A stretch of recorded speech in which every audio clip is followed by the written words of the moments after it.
le monde tourne. Direction la Birmanie, refusant de tirer sur leurs concitoyens. Les informations pullulent. Tout de suite, voici les informations. C'est le moment d'ouvrir la page internationale avec Ealichi Dorelas depuis Boston, Massachusetts.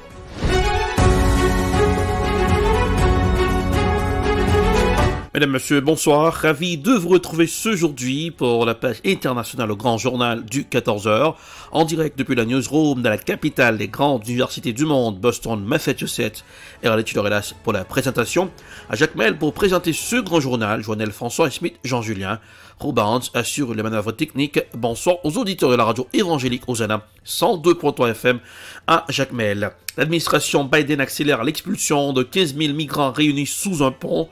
Sous le feu des critiques des républicains et d'appels de démocrates à agir, le gouvernement américain de Joe Biden a annoncé samedi qu'il allait accélérer le rythme des expulsions par avion des près de 15 000 migrants, surtout des Haïtiens regroupés depuis plusieurs jours sous un pont au Texas.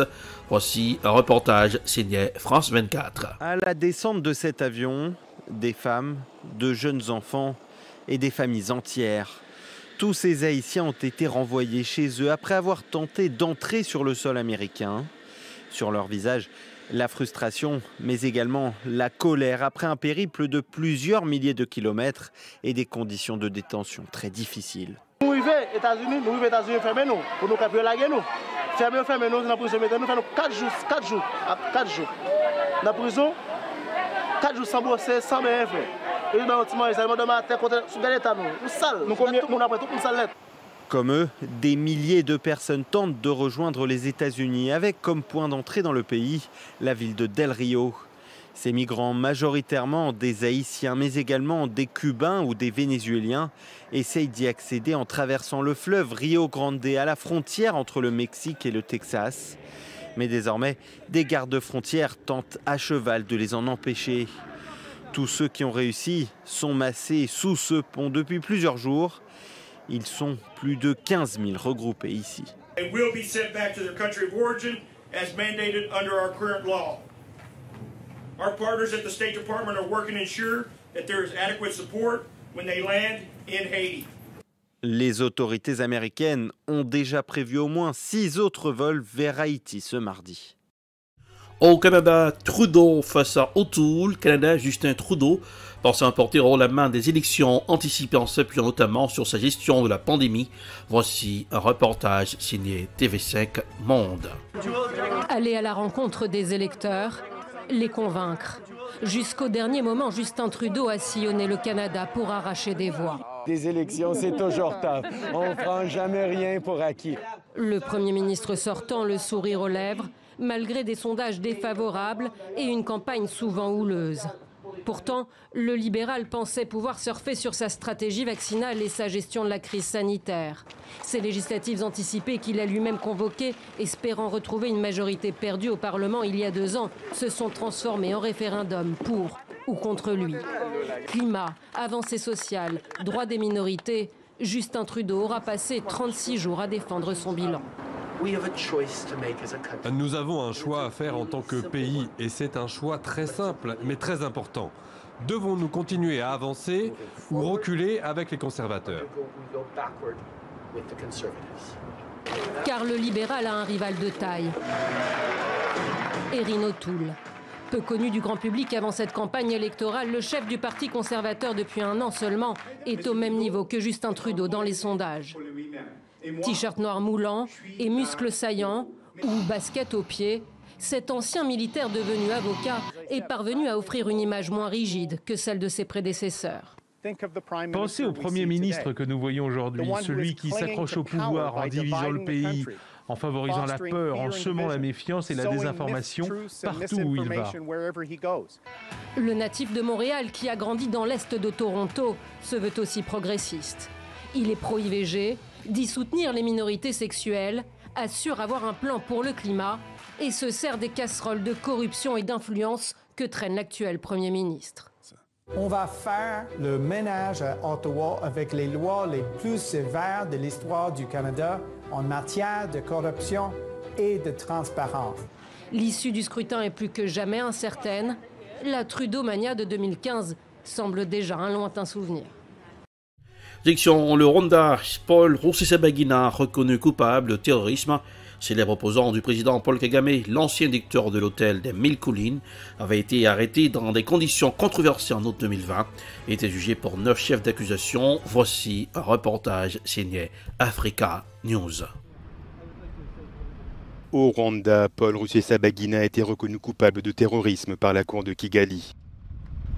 Célèbre opposant du président Paul Kagame, l'ancien directeur de l'hôtel des 1000 collines, avait été arrêté dans des conditions controversées en août 2020 et était jugé pour 9 chefs d'accusation.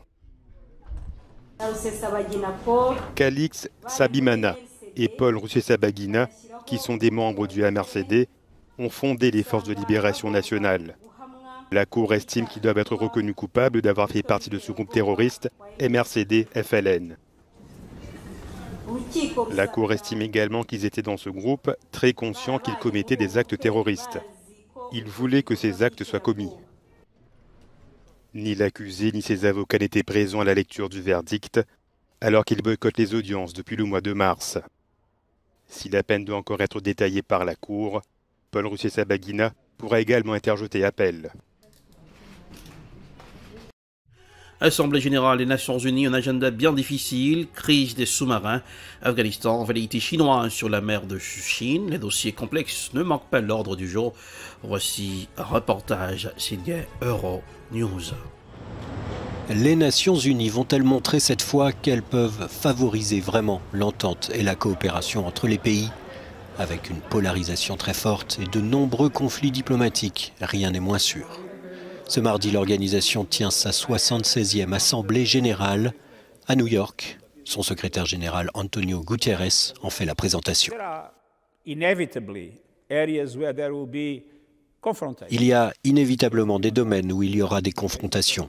C'est le cas des droits de l'homme, c'est le cas de certains problèmes géostratégiques, à savoir la mer de Chine méridionale. Il y a des domaines où je pense qu'il y a convergence d'intérêts et qu'il doit y avoir une coopération forte, le climat. Et il y a des domaines où des négociations sérieuses sont nécessaires, le commerce et la technologie. Malheureusement, aujourd'hui, nous n'avons que de la confrontation. Quelle attitude adopter face à un Afghanistan taliban? Voilà une question qui devrait préoccuper tous les États. Mais même sur cette question, la guerre d'influence devrait continuer entre Chine et États-Unis. À cet égard, Joe Biden, dont c'est la première assemblée générale de l'ONU, est attendu au tournant. À surveiller aussi la position de la Russie, jusqu'à présent relativement réservée au sujet de l'Afghanistan. Direction la Guinée, la CEDEAO réclame une transition dans les 6 mois à venir politique. La junte militaire en Guinée affirmait son autorité samedi lors de sa première conférence de presse à l'encontre de la demande de libération de l'ex-président Alpha Condé et les exigences d'élections dans les 6 mois au nom de la volonté du peuple. Le CNRD a rappelé l'importance de répondre aux aspirations légitimes du peuple de Guinée face à la demande de la communauté économique des États de l'Afrique de l'Ouest. Voici un reportage signé Africa 24. En Guinée, le Comité national du rassemblement et du développement CNRD a organisé son premier point de presse à Conakry. Consacré au bilan de la visite des chefs d'État de la CEDEAO, les échanges ont porté sur l'avenir du pays après le putsch du 5 septembre de la junte dirigée par le colonel Doumbouya. Cette dernière semble résister aux exigences de l'organisation régionale concernant la libération du président déchu Alpha Condé et une transition limitée à 6 mois maximum. Ensuite, les nouvelles autorités ont mis en place un compte communiqué indiquant qu'ils prenaient acte de ce communiqué-là et surtout, ils pensaient que la volonté du peuple était supérieure à la volonté de la CEDEAO. Et je pense qu'au-delà de ça, il faut être prudent avec les nouvelles autorités car un délai de 6 mois, bien sûr, est assez court, mais il faudrait mettre à pression afin qu'il y ait des élections qui soient organisées afin de légitimer vraiment les nouvelles autorités en place. Rappelant être dans une logique de concertation nationale pour tracer les grandes lignes de la transition que conduira un futur gouvernement d'union nationale, le CNRD affirme que seul le peuple souverain de Guinée décidera de son destin. Rappelons que l'organisation ouest-africaine a décidé de sanctions ciblées à l'encontre des responsables de la junte. Notamment l'organisation des élections dans un délai de 6 mois et aussi une interdiction de voyager pour les membres du CNRD, en plus du gel de leur avoir. Je pense que le CNRD a pris acte de cette décision et surtout invite que la volonté du peuple est supérieure à la volonté volonté de la CEDEAO. On sait que malheureusement, il y a une forme de CEDEAO à deux vitesses, une CEDEAO politique, et le peuple de Guinée critique surtout la CEDEAO de ne pas être intervenu au moment crucial en Guinée. Le colonel Doumbouya, désigné comme actuel président de la République et chef de l'État guinéen, n'a donné aucune indication sur le contenu et la durée de la transition, ni comment seraient organisées les élections. L'homme a toutefois affiché sa volonté d'une refondation de l'État. C'est la fin de la page internationale au grand journal du 14h pour aujourd'hui. Présentation, Erlich Dorelas, production Ed Prod, réalisation Télébeltop. Pour le compte de la radio évangélique, Osana 102.3 FM à Jacques Mahel. Température sur Boston, il y a du soleil dans le ciel aujourd'hui, 71 degrés Fahrenheit.